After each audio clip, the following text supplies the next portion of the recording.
Saya ingin mengajak saudara sekalian untuk melihat, membangun manusia roh kita untuk berjalan selaras dengan kehendak Allah. Apakah saudara siap sampai di sini? Amin. Saya ingin memulai dengan ayat ini, saudara. Sebenarnya ini adalah nilai keempat dalam gereja lokal yang saya gembalakan. Kami punya 5 nilai di gereja kami. Selain visi misi, kami juga punya nilai atau values, yaitu kami singkat sebagai FRESH. FRESH itu adalah F itu family, R itu relevant, ya dalam pakai bahasa Inggris bagaya sedikit begitu. E-nya enthusiasm, S-nya spirit led. Nah, ini saya akan khotbahkan nilai yang keempat. Tapi saya sedang masuk kepada 4 bulan kedua atau 4 bulan kedua di dalam tahun 2022 ini kami bicara di jemaat lokal saya hanya tentang membangun manusia roh. Jadi 4 bulan ini benar-benar dari Mei, Juni, Juli, Agustus kami hanya fokus berbicara tentang manusia roh saja. Tidak ada tema yang lain. Hidup selaras dengan Tuhan. Saya ingin mengajak saudara sekalian buka Alkitab kita dari Galatia pasal yang ke-5 ayat yang ke-25. Saya sementara belajar tentang hal-hal ini dan saya rindu membagikan apa yang saya pelajari untuk memberkati saudara tempat ini.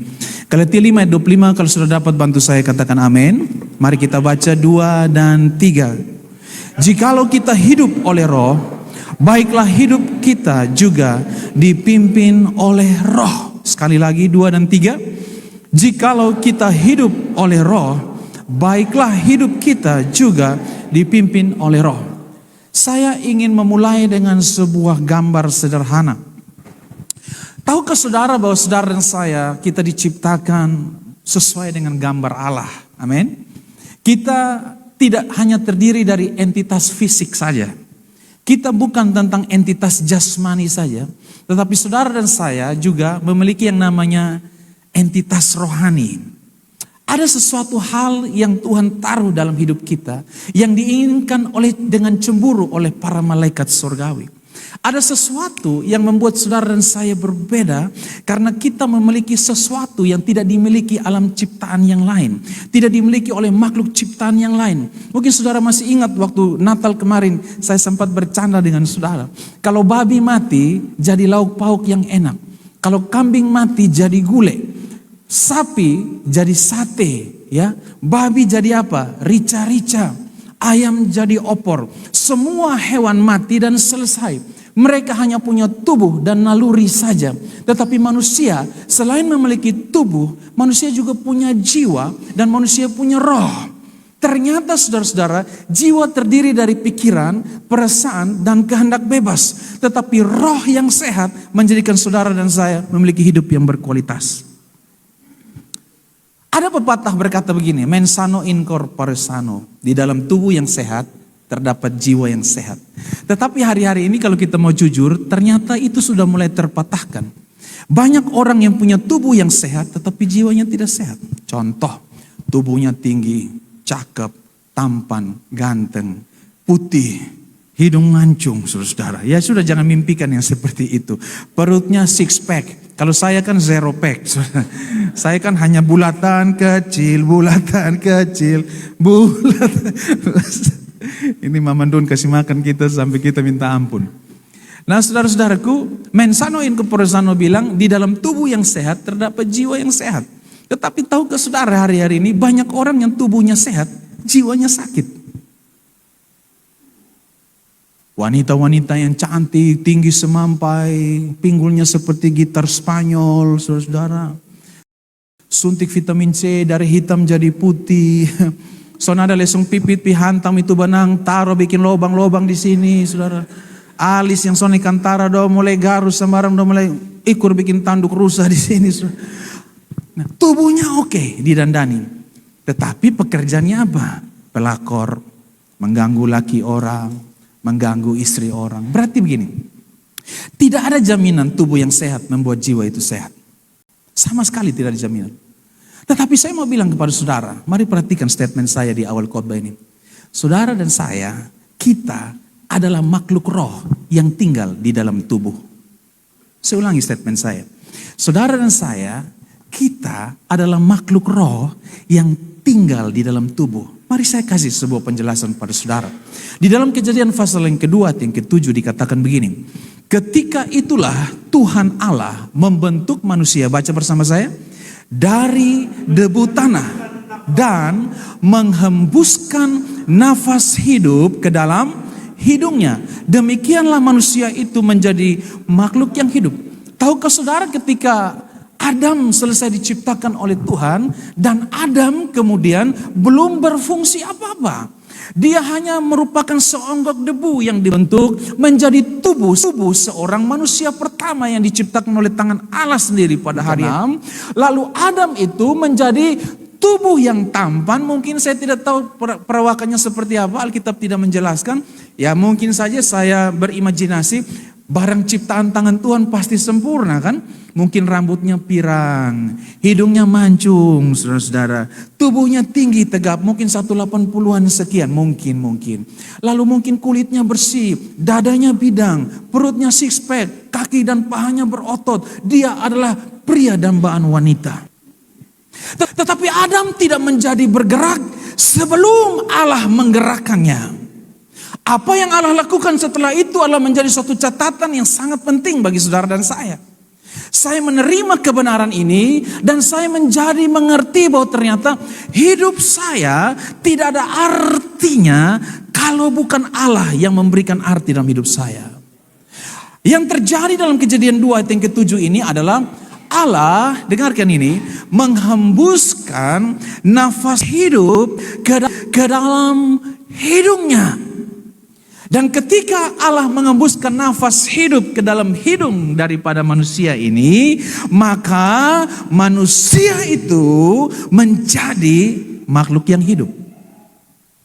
Sebelum Allah mengembuskan nafas hidupnya, dia hanyalah seonggok debu yang menjadi daging.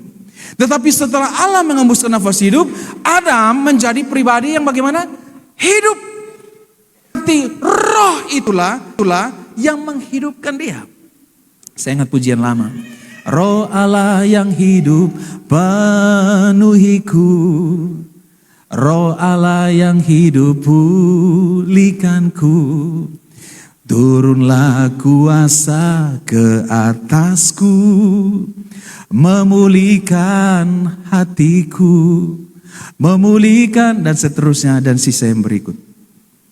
Saudara-saudara, sebelum roh Allah diberikan dalam hidup saudara dan saya, kita hanya seonggok daging. Manusia yang tadi saya katakan tidak hanya merupakan entitas fisik saja, tetapi lebih daripada itu saudara dan saya, kita diciptakan untuk kekekalan. Mari katakan bersama saya statement yang kedua, saya diciptakan untuk kekekalan. 2 dan 3. Yang pertama tadi, kita adalah makhluk roh yang tinggal di dalam tubuh. Yang kedua adalah saya diciptakan untuk kekekalan. Nah saudara mau lihat, ini dia nih. Pengkhotbah 12 ayat 7 bilang apa? Dan debu kembali menjadi tanah. Seperti semula, karena dari tanah dia berasal. Amin. Dan roh kembali kepada Allah yang mengaruniakannya. Kemarin saya baru pulang memakamkan salah satu warga gereja senior di Kefa. Dan di depan liang lahatnya, ketika jenazahnya diturunkan, saya berkata, almarhum, saya sebutkan namanya, sebagai hamba Yesus Kristus Tuhan, hari ini saya memakamkan engkau di dalam nama Bapa, Anak dan Roh Kudus, di dalam nama Tuhan Yesus Kristus. Dari debu kembali kepada debu, tetapi roh kembali kepada Allah yang mengaruniakannya. Artinya begini, tubuh memang entitas fisik yang sementara. Tetapi perhatikan, roh yang ditempatkan di dalam saudara dan saya adalah entitas rohani yang bersifat kekal. Sudah tahu siapa saudara? Saudara adalah makhluk roh yang hidup di dalam tubuh. Mari kita bangun tubuh kita. Mari kita solek tubuh kita. Mari kita cukur rambut kita supaya bersih. Jangan lupa taruh les sedikit di sebelah kiri. Biar gembala-gembala tetapi agak gaul sedikit. Pakai minyak rambut yang bagus. Rambut klimis. Pakai jas sabu karena orang sabu. Istri juga harus pakai pakai motif sabu karena beli sudah lunas.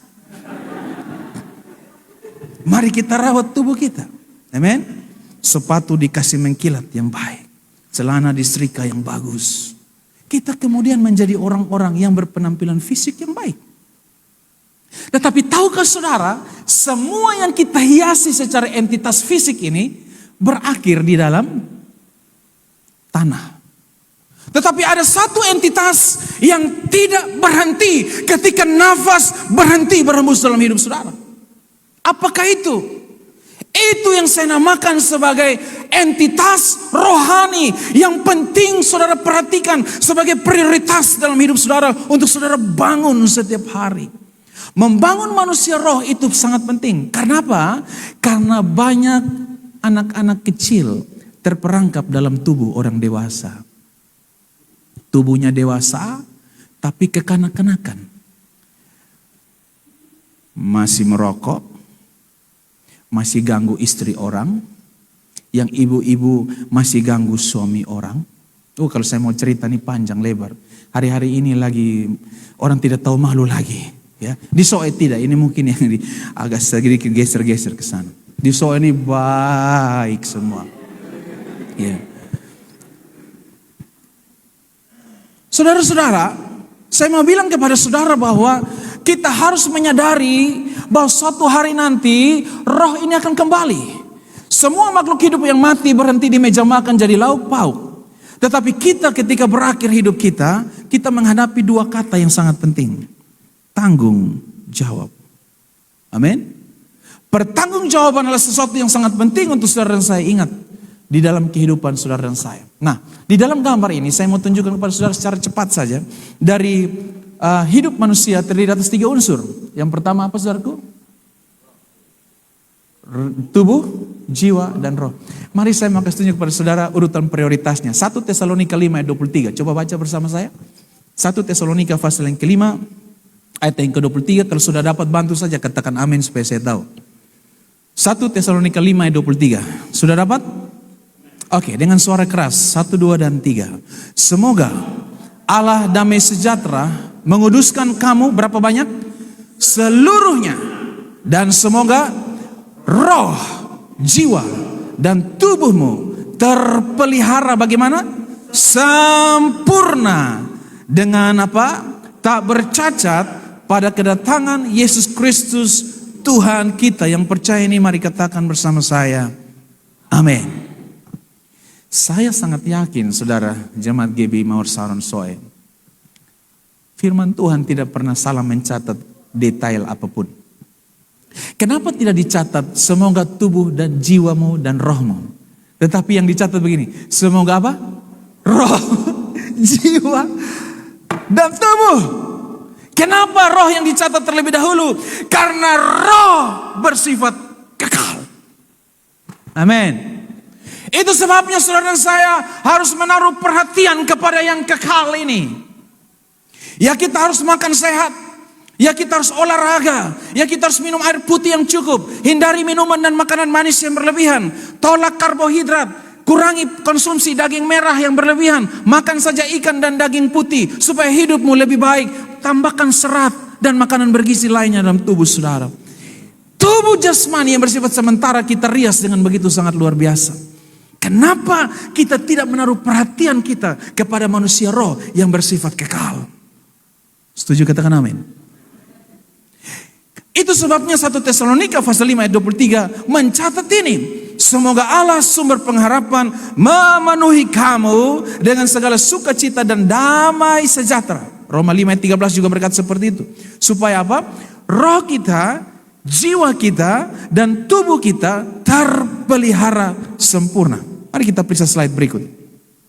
Nah, pertanyaan khotbah yang ingin saya bawa kepada saudara dari pengantar tadi. Mari kita baca pertanyaan khotbahnya sama-sama yuk. 2 dan 3. Mengapa kita perlu membangun manusia roh dan menjadikannya selaras untuk dipimpin oleh roh Allah? Mari kita bertanya sama-sama. Ini pertanyaan khotbah yang lagi saya bangun dalam hidup saya. Saya tanyakan kepada diri saya, mengapa sih penting? Mengapa sih perlu membangun manusia roh itu dan memastikannya menjadi selaras untuk dipimpin oleh roh Allah? Tentunya menurut perspektif perjanjian baru kita akan cek sama-sama. Nah saudara-saudaraku, alasan yang pertama adalah ini. Mengapa kita perlu dipimpin oleh Roh? Alasan yang pertama apa saudara-saudara? Karena apa? Kita telah dilahirkan menjadi ciptaan yang baru. 2 Korintus 5 ayat 17 bilang begini. Jadi siapa yang ada di dalam Kristus, dia adalah ciptaan yang baru. Yang lama sudah berlalu, sesungguhnya yang baru sudah datang. Alasan yang pertama adalah karena kita telah dilahirkan kembali. Saudara mau lihat alasan lebih detail daripada ini? Suatu malam Yesus datang bercakap-cakap dengan seorang ahli atau kepala rumah orang Yahudi yang namanya Nikodemus, a Pharisee, a ruler of Jews. Dia adalah seorang kepala rumah ibadat orang-orang Yahudi. Saudara-saudara, kita tidak akan baca 6 ayat ini, tapi kalau saudara perhatikan di ayat yang ke-5, coba lihat di sini. Jawab Yesus apa? Aku berkata kepadamu, sesungguhnya jika seorang tidak dilahirkan dari air dan roh, perhatikan ini, ia tidak dapat masuk ke dalam kerajaan Allah. Apa yang dilahirkan dari daging adalah daging yang bersifat apa? Sementara. Dan apa yang dilahirkan dari roh adalah roh yang bersifat apa? Kekal. Nah, saya rindu saudara tidak hanya saja suka mendengarkan firman Tuhan yang diberkati, disembuhkan, dipulihkan. Tapi saudara mulai masuk lebih jauh sebagai seorang murid. Saya dengar dari pemimpin saudara di sini bahwa saudara lagi fokus masuk ke dalam konsep-konsep belajar tentang pemuritan. Mengimitasikan Yesus dalam hidup saudara. Membuat Yesus terlihat, tergambar dalam hidup saudara. Membuat sikap, tutur kata, perilakumu menunjukkan Yesus sebagai surat yang hidup. Yang dapat dibaca oleh semua orang di sekeliling saudara. Nah, itu hanya bisa dikerjakan kalau saudara mendewasakan roh saudara. Itu hanya bisa terjadi mengimitasikan Yesus dalam hidup saudara ketika saudara mulai bertumbuh mature, ketika saudara menjadi dewasa di dalam rohani saudara. Tidak lagi ada anak kecil yang terperangkap dalam tubuh orang dewasa.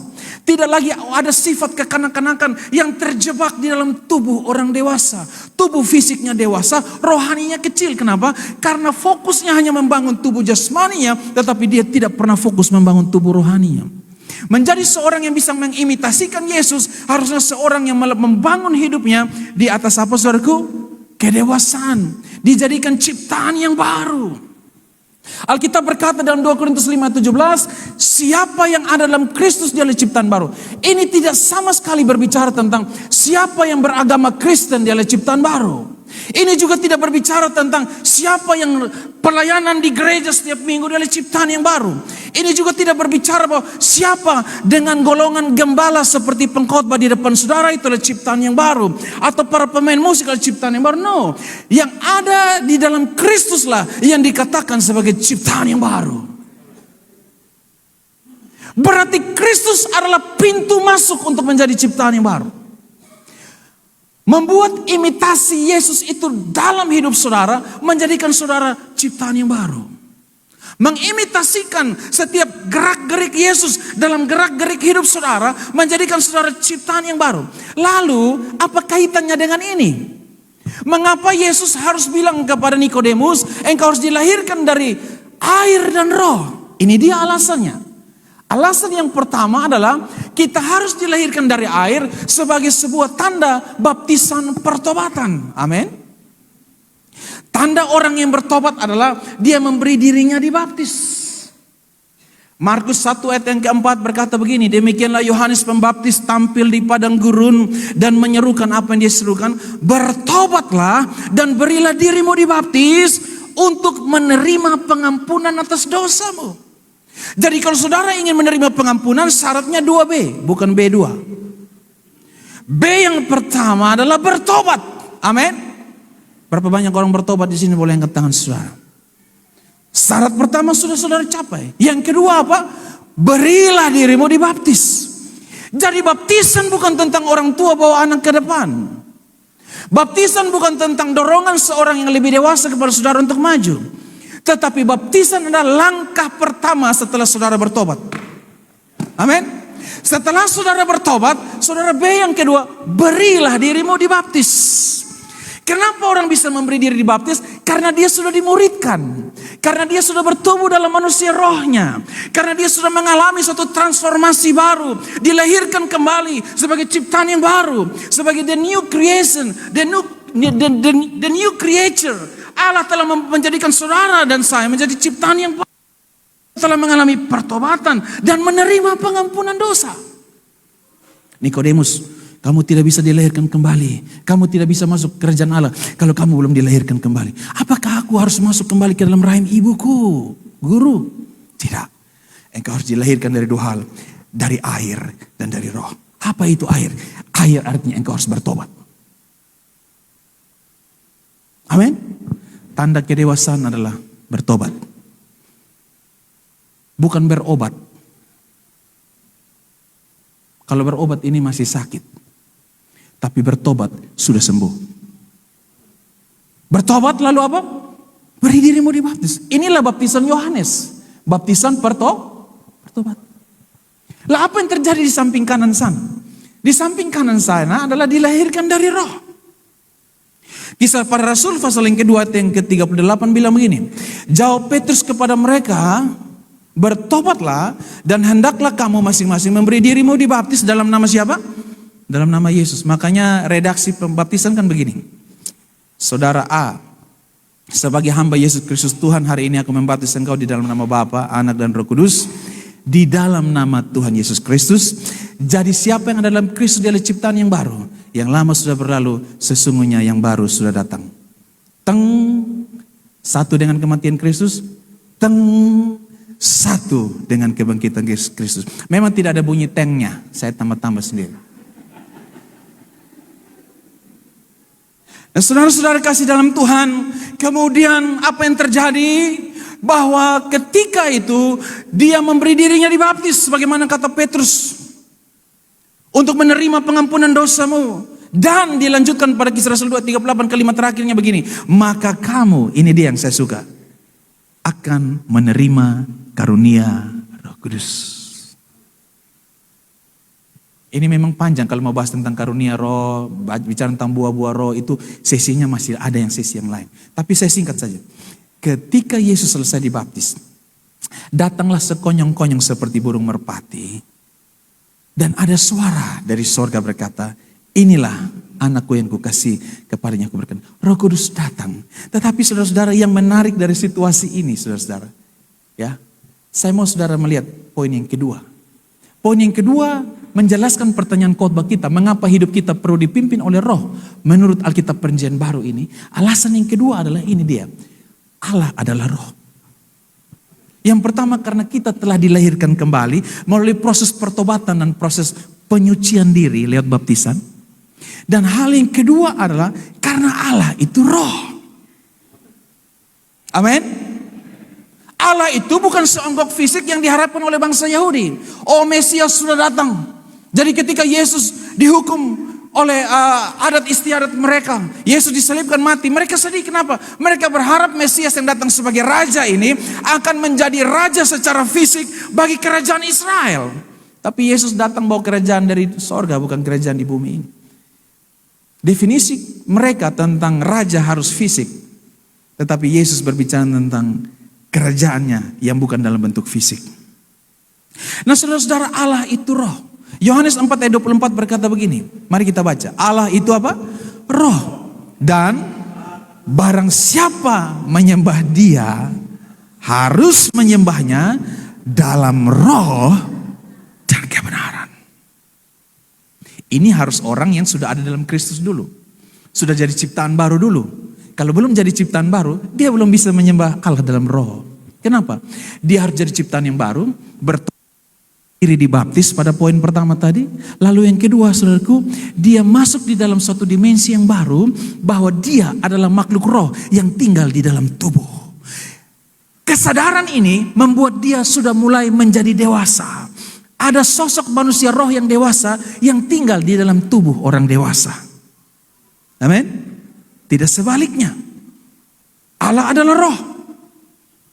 Apa yang terjadi saudara-saudara? Di alam jasmani kita mendengar firman-Nya melalui pemberita firman. Hari ini saudara lihat di alam jasmani kita. Saudara lagi lihat tubuh pengkhotbah. Saudara lagi dengarkan dengan telinga jasmani saudara suara jasmani pengkhotbah sampai kepada saudara. Itu terjadi di alam jasmani. Apa yang terjadi di alam roh? Kita mendengar suaranya. Yohanes 10 ayat 27 bilang begini. Domba-dombaku. Wow, ini keren sekali. mendengar suaraku, dan aku mengenal mereka, dan mereka ikut aku. Pastikan saudara mengikut Allah yang saudara dengarkan suaranya. Tetapi saudara tidak bisa dengarkan suara Allah secara jasmani. Bisa mendengar secara fisik firman Tuhan ini.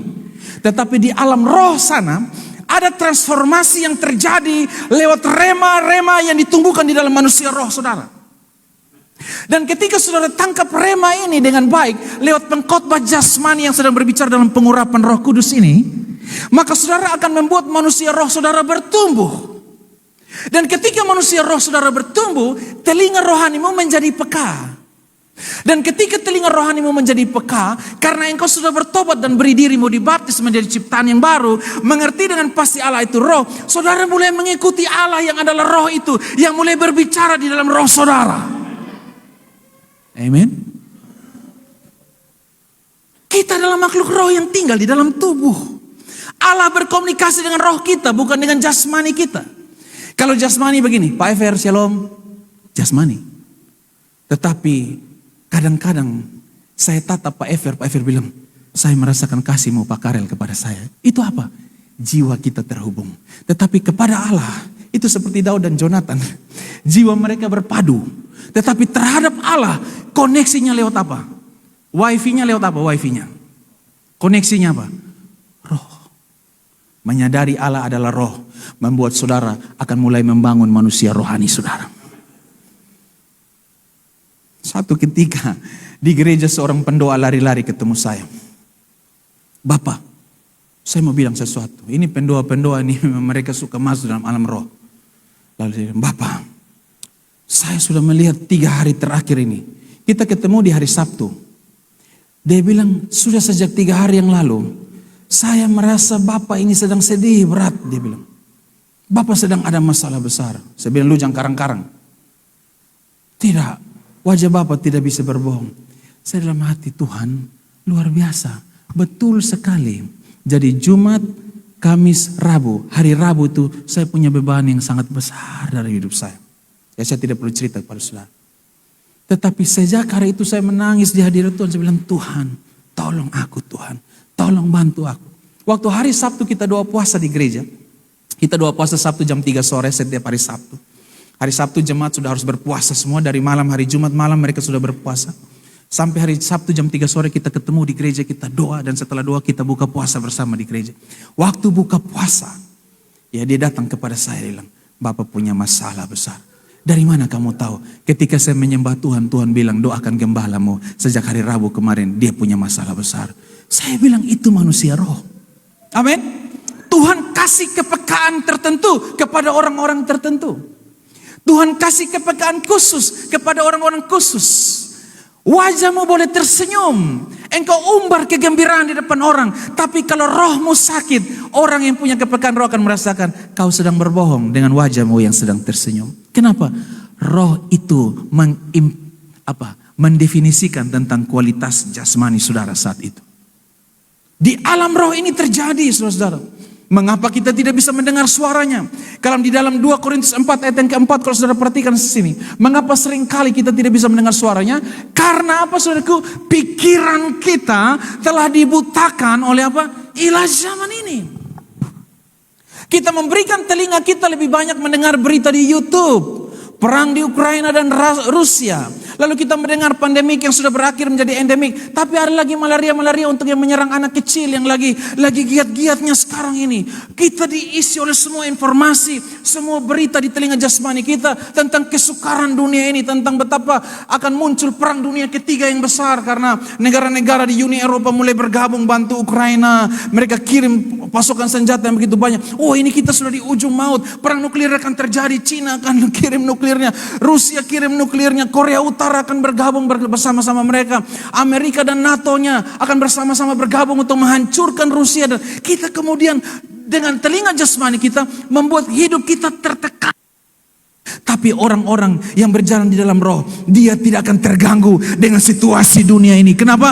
Karena manusia rohnya menjadi manusia yang dewasa. Tidak ada kebutuhan yang lebih hebat daripada membangun manusia roh. Saya yakinkan kepada jemaat yang saya gembalakan. Saya yakinkan mereka sejak tanggal 1 Mei yang lalu. Dan pengkhotbah tamu yang datang di gereja kami pun saya bilang, khotbahkan ini. Jangan mengarang bebas.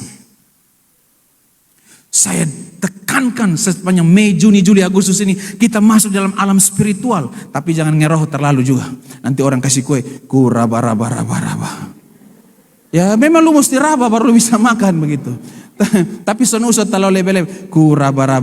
Dia satu bilang, lu lama. Beta ambil bil. Maksudnya kalau lu raba-raba terlalu lama, beta yang ambil begitu. Oh haleluya, ini bahasa roh baru ini saudara. Please don't try at home. Jangan coba di rumah saudara. Ada alam jasmani, ada juga alam rohani. Orang-orang yang berjalan dalam alam rohani, mereka tidak akan pernah salah melangkah. Kenapa? Karena domba-dombaku mendengar suaraku dan mereka mengikut aku. Tepuk tangan bagi Tuhan kita. Saya tanya saudara sampai di poin kedua dulu, kita stop di sini. Manusia roh itu penting atau tidak dibangun? Ada kata sangat penting.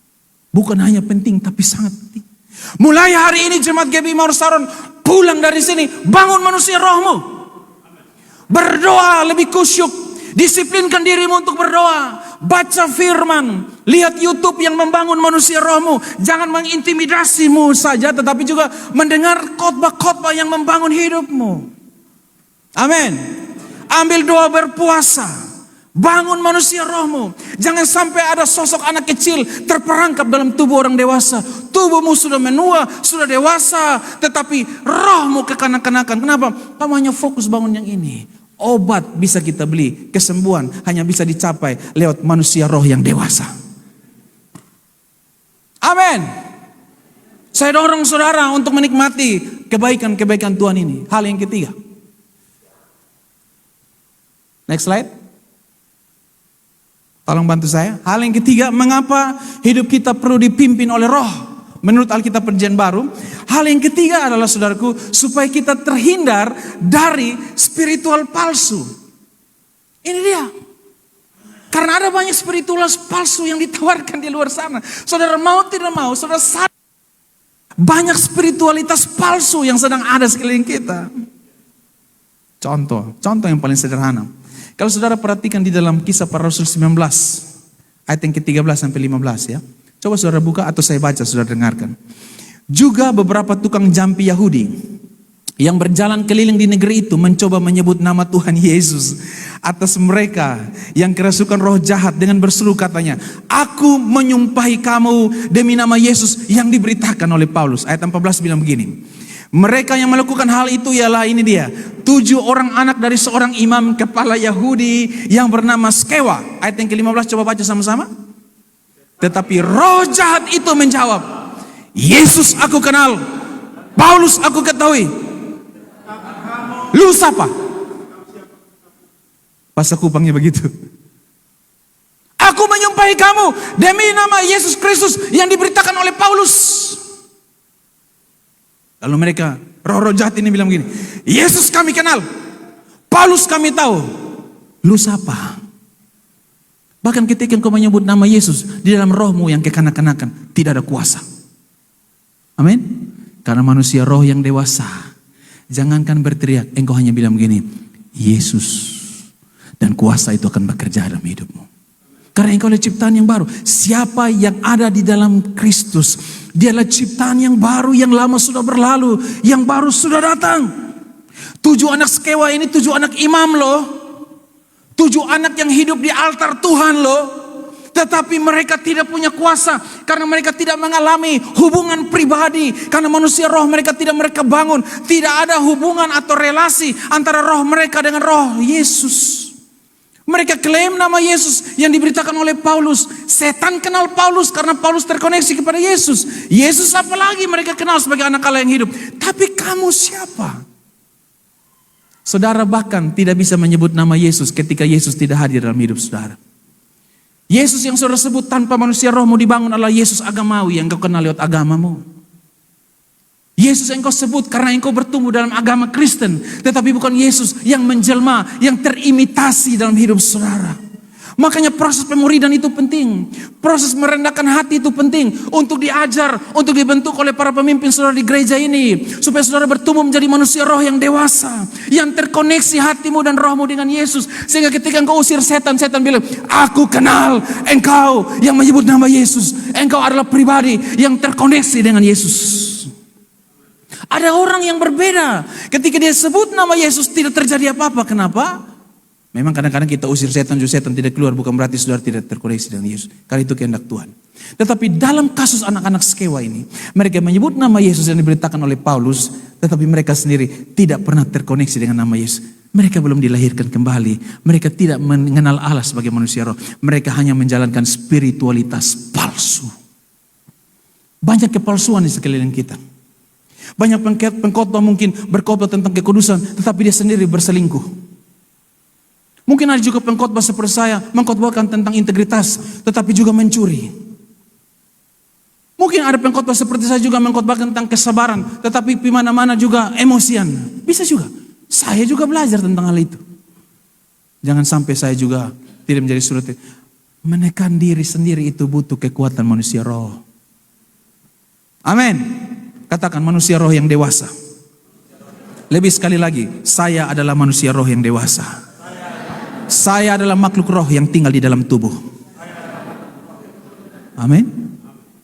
Haleluya. Mari bangun manusia rohmu, saudara-saudara. Ini adalah bukan kewajiban, tapi ini adalah kebutuhan. Roh Allah itu saudara, bahkan iblis pun mengenalnya. Roh jahat, roh yang mengancam hidup kita. Dia berjalan seperti singa yang mengaum-ngaum, berjalan keliling, begitu lihat celah, dia masuk. Jadi roh jahat ini bisa mengganggu kita kalau kita buka celah. Dia tidak akan bisa masuk kalau celah kita tidak buka. Celah misalnya ya iseng-iseng lihat dia fans only. Yang tidak tahu cerita ini sudah pasti tidak mengerti. Lagi terkenal tuh. Wanita-wanita tanpa busana. Itu celah yang kita buka. Ada begitu banyak celah yang kita bisa buka. Dendam itu pintu masuk celah. Dendam yang tidak bisa terselesaikan. Saya tidak tahu di antara saudara apakah lagi simpan dendam. Lagi benci orang bahkan sampai mati pun. Ini orang sudah mati, saudara masih marah dia terus. Saya tidak tahu apakah masih terjadi di antara saudara. Itu celah. Tutup celahnya. Ampuni. Amin. Saya sering ajar pada diri saya. Benci kesalahan orang yang bersalah. Tetapi kasihi orangnya. Pisahkan kesalahan dari orangnya. Yesus membenci kesalahannya, tapi Yesus mengasihi orang berdosa. Ada ayatnya? Ada. Roma 5 ayat 8. Ia telah mati bagi kita, menyatakan kasihnya kepada kita ketika kita masih tinggal di dalam dosa. Yesus membenci dosa, tapi dia mengasihi orang berdosa. Kita membenci kesalahan orang yang bersalah kepada kita, tapi kita mengasihi orang yang bersalah kepada kita. Ini hanya bisa dikerjakan oleh manusia roh yang dewasa. Kalau manusia rohmu tidak dewasa, Anda tidak mungkin akan bisa lakukan ini. Saudara-saudara kasih dalam Tuhan, di dalam Markus 3 yang ke-11 dikatakan begini. Bila mana roh-roh jahat melihat dia, mereka jatuh tersungkur di hadapannya dengan berteriak apa? Engkaulah anak Allah. Bahkan saudaraku, roh jahat pun mengenal Yesus. Dan saudara yang hidup di dalam roh dan kebenaran ini, roh jahat kenal saudara. Makanya jangan heran orang-orang yang hidup di dalam roh dan kebenaran ini menjadi sasaran strategis daripada iblis setiap hari. Dia berjalan seperti singa yang mengaum-ngaum. Jadi kalau saudara sudah minum mabuk, saudara sudah selingkuh, sudah main judi, roh jahat tidak cari saudara. Karena bukan celale, anteru. Do you know what the meaning of anteru? Anteru means semuanya tabuka. Tetapi kalau saudara mungkin hidup dalam roh dan kebenaran, dan sesekali saudara marah, itu celah, tutup kembali, ampuni, amin. Ada celah yang terbuka, domba-dombaku mengenal suaraku, tiba-tiba Roh Kudus bilang begini, ampuni dia, tutup, tek.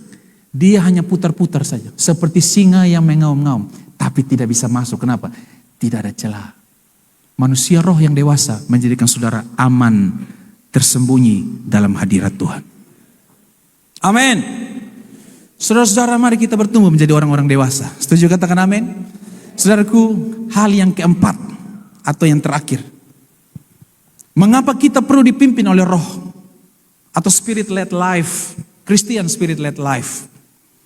Hidup Kristen yang dipimpin oleh roh.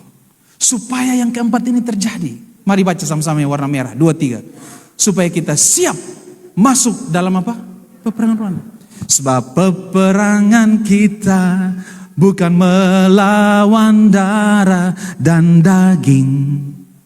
Kenakanlah senjata Allah supaya engkau dapat berdiri. Saudara, ada lagunya. Kenakan senjata Allah. Siap masuk dalam peperangan rohani. Efesus 6 ayat yang ke-12 berkata, karena perjuangan kita bukanlah melawan apa? Darah dan daging. Tetapi perjuangan kita melawan apa? Pemerintah-pemerintah. Siapa yang kita lawan? Penguasa-penguasa. Siapa yang kita lawan? Penghulu-penghulu dunia yang gelap ini. Siapa yang kita lawan? Jemaat GBI Mawar Sarung Soe. Roh jahat di udara. Itu yang kita lawan. Amin. Menghadapi roh-roh jahat di udara, dihadapi dengan manusia roh dalam hidupmu. Saudara tidak bisa masuk alam roh dengan manusia jasmani. Saudara bisa bertempur dengan mereka dalam manusia roh, saudara. Bilang begini sama-sama saya, membangun manusia roh itu kebutuhan. 1, 2, 3. Bukan kewajiban agamawi. Amin. Boleh tepuk tangan lagi bagi Tuhan kita. Haleluya. Dunia roh itu nyata. Ada pertempuran tak terlihat dengan mata jasmani yang hanya dapat dirasakan oleh orang-orang yang hidupnya dipimpin oleh roh, yang punya sensitivitas dan kepekaan rohani. Makanya saya selalu terkoneksi kepada para pendoa di gereja. Kalau saya mau jalan kayak begini di pelayanan keluar, saya selalu WA mereka. Mama, doakan saya ya. Karena saya punya pendoa tuh mama-mama semua. Heran tidak ada bapak-bapak di situ. Mama rata-rata. Mama doakan saya ya. Ada yang pensiunan guru, ada yang istri anggota tentara. Itu pendoa-pendoa semua. Saya kalau lihat wajah mereka tuh kadang-kadang dong senyum, kadang-kadang marah. Kenapa kau mau ke suasa mama? Pasti mama dong ada dapat penyataan apa tentang beta nih. Jangan percaya, itu pasti roh jahat yang bicara. Saya kadang-kadang bercanda dengan mereka, saudara. Mama saya mau pergi pelayanan. Bapak nih jalan-jalan ke setengah keton terus. Main perhatikan domba di luar kandang. Di dalam kandang bapak ke setengah terus. Kok kasih masuk domba yang keton sone kenal. Gembala yang keton sone kenal dong. Beta kan bilang tak kenal maka tak sayang tuh. Kenal dulu. Kan domba di luar juga pingin kenal bosong pung gembala tuh. Jangan kau bosong soa dia sendiri. Do you know what the meaning of soa? Soa is kakek. Siap masuk dalam peperangan rohani. Amin saudara-saudara. Wow, ini luar biasa. Saat dibaptis, kita menerima roh Allah. Tetapi saudara perhatikan di dalam ayat yang berikut, dalam Markus 1 ayat yang ke-12, ini adalah ayat yang sangat penting, saudara perhatikan. Segera sesudah itu, sesudah apa? Setelah dibaptis, roh Allah yang turun seperti burung ke atas Yesus itu adalah roh yang sama yang memimpin dia ke padang gurun. Untuk apa ke padang gurun? Untuk mendewasakan saudara dan saya. Amin. Ketika saya ketemu ayat ini saya bilang, wih ternyata roh ini pimpin ketong ke wilderness juga Pimpin ketong ke temptation area juga nih. Pimpin kita ke area pencobaan juga. Supaya apa? Supaya manusia rohmu dewasa. Ketika engkau merespon yang 2 kata, responsibility atau tanggung jawab. Orang yang bertanggung jawab menandakan dia orang dewasa. Rohmu akan bertumbuh dewasa. Bertanggung jawab terhadap pernikahan saudara. Menjaga kesucian, kekudusan ranjang pernikahan saudara. Kemarin saya dapat cerita dari teman saya. Di kantor mereka. Ada istri bawa masuk laki-laki lain. Berselingkuh di atas ranjang tempat tidur dia dan suaminya ketika suaminya lagi bertugas di tempat lain. Gila dunia kita. Gila. Dunia kita ini memang dunia yang sudah sangat-sangat berlari begitu cepat. Saudara-saudaraku, Roh yang turun ketika Yesus dibaptis seperti burung merpati adalah roh yang sama yang memimpin dia ke dalam pencobaan di padang gurun. Di situ Yesus menggunakan kehendak bebasnya untuk tetap taat kepada Allah. Yesus, kalau engkau menyembah aku akan memberikan seluruh isi dunia ini. Enyalah engkau iblis, hanya kepada Tuhan Allahmu engkau harus menyembah. Jika engkau rubah batu ini menjadi roti, engkau bisa makan dari batu yang dirubah menjadi roti. Yesus bilang apa? Manusia bukan hidup dari roti saja, tetapi dari setiap firman yang keluar dari mulut Allah. Jatuhkanlah dirimu dari bumbungan bait Allah ini, sebab ada tertulis malaikat Tuhan akan menopang engkau dan engkau tidak akan terantuk kakimu. Engkau tidak boleh mencobai Tuhan Allahmu. Ketika di dalam padang gurun pencobaan, selama roh yang memimpin kita ke situ, kita akan baik-baik saja. Saudara harus relakan dirimu masuk ke dalam berbagai-bagai pencobaan. Supaya apa? Manusia rohmu bertumbuh dewasa. Amin, saudara-saudara. Mari kita perhatikan ini. Saat dibaptis seperti apa? Setelah dibaptis seperti apa? Saat dibaptis, yang lama sudah berlalu, sesungguhnya yang baru sudah datang menjadi ciptaan yang baru. Setelah dibaptis, sudah jadi ciptaan yang baru. Oke, mari bangun manusia barumu menjadi manusia yang dewasa. Amin. Ada sebuah pertanggungjawaban ketika engkau memutuskan mengikut Yesus, keputusanku. Mengikut Yesus, keputusanku. Yesus bilang, aha, lu mau tahu dia punya syarat? Sangkal diri, pikul salib, ikut aku. Karena ketika engkau sangkal diri, ketika engkau pikul salib, manusia rohmu akan bertumbuh dewasa. Jadi tidak bisa mengikut Yesus tanpa mengikul salib. Jadi tidak bisa mengikut Yesus tanpa menyangkal diri. Karena ketika engkau menyangkal diri dan memikul salib, rohmu didewasakan oleh Tuhan. Engkau bertumbuh menjadi pribadi yang menghormati Tuhan. Bahkan di dalam pencobaan pun engkau tetap menghormati Tuhan. Kenapa? Karena roh itu menyertai hidup saudara. Kalau roh itu memimpin saudara, maka dia juga akan bertanggung jawab untuk mendewasakan saudara. Yang penting engkau terkoneksi terus kepada dia. Setuju, katakan amin. Saya hampir selesai. Mari kita lihat. Peperangan rohani terjadi di dalam Efesus 6 ayat 10-17. Saudara bisa baca secara lengkap. Saya baca satu ayat saja yang ayat yang ke-12.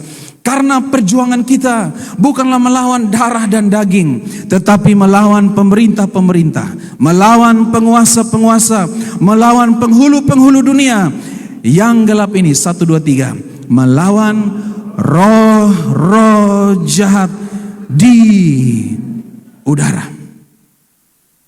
Sampai sini saudara mengerti? Saudara dapat sesuatu sampai sini? Amin? Ya, ini dia. Nah, saya mau bilang kepada saudara, kalau saudara masuk di dalam pertempuran rohani, coba baca tulisan yang paling atas. Saya mau saudara masuk ke dalam roh saudara. 1, 2, 3. Sadari posisi kita di hadapan Allah. Saya mau bilang kepada saudara gini, apapun tantangan saudara. Yesus lapar tidak? Sebagai manusia lapar. Kalau saudara mulai lapar, percaya Tuhan tetap memelihara saudara. Sadari posisimu di hadapan Allah. Apa ya? Buktinya, burung di udara dipelihara, bunga di taman dia dandani, apalagi engkau manusia. Sadari ini baik-baik. Rohmu harus dikasih tahu. Ingat, Allah tidak pernah membiarkan engkau. Itu sebabnya Yesus tidak tertarik merubah batu menjadi roti. Amin. Amin, saudara-saudara. Kita tahu posisi kita. 1 Yohanes 4 ayat 4. Mari baca dengan suara keras. 1, 2, 3. Kamu berasal dari Allah, anak-anakku, dan kamu telah mengalahkan nabi-nabi palsu itu. Sebab 1, 2, 3. Roh yang ada padamu lebih besar daripada roh yang ada di dalam dunia. Sambut dengan tepuk tangan yang meriah. Haleluya, haleluya. Saya bersuka cita hari ini berkhotbah di hadapan saudara. Saudaraku, Wahyu 20 ayat 10 berkata, dan iblis yang menyesatkan mereka dilemparkan ke dalam lautan api dan belerang, yaitu tempat binatang dan nabi palsu itu, dan mereka disiksa siang dan malam. Sampai berapa lama? Selama-lamanya. Jangan mau disiksa bersama-sama mereka. Ambil selengkap senjata Allah. Amin. dan berperang melawan mereka. Sebab roh yang ada padamu lebih besar dari roh apapun yang ada di dunia ini. Taruh tangan di dadamu, bilang begini, roh yang ada padaku lebih besar dari roh apapun yang ada di dunia ini. Bilang sama-sama saya, roh yang ditempatkan Allah dalam hidupku diinginkan oleh para malaikat dengan cemburu. Bilang sama-sama saya seperti ini, saya adalah makhluk roh yang tinggal di dalam tubuh. Tepuk tangan sekali lagi bagi Tuhan kita. Haleluya. Saudara-saudara, kita sampai di slide terakhir. Kalau begitu apa yang harus kita lakukan? Yang harus kita lakukan ini dia. Selain kita menyadari posisi kita, kita harus tunduk kepada Allah dan lawanlah iblis. Mari katakan bersama saya 2, 3. Tunduklah kepada Allah, lawanlah iblis. Yakobus 4 ayat yang ke-7. Ini ayat terakhir. Mari kita baca sama-sama. 1, 2, 3. Karena itu tunduklah kepada Allah dan lawanlah iblis, maka ia akan lari daripadamu. Para pelayan altar boleh ke depan. Saudara-saudara kasih dalam Tuhan, kesimpulan daripada khotbah ini. Mengapa hidup kita perlu dipimpin oleh roh? Alasan yang pertama apa, saudara? Yang pertama, karena kita telah dilahirkan menjadi ciptaan yang baru. Yang lama sudah berlalu, sesungguhnya yang baru sudah datang. Alasan yang kedua, karena apa? Allah adalah roh. Alasan yang ketiga, supaya kita terhindar dari spiritualitas palsu atau dari roh-roh yang palsu. Dan alasan yang keempat, mengapa hidup kita perlu dipimpin oleh roh? Supaya kita siap masuk ke dalam peperangan rohani. Tuhan Yesus memberkati jemaat GBI Mawar Saron. Amin buat firman Tuhan. Kita bangkit berdiri, kita naikkan satu pujian.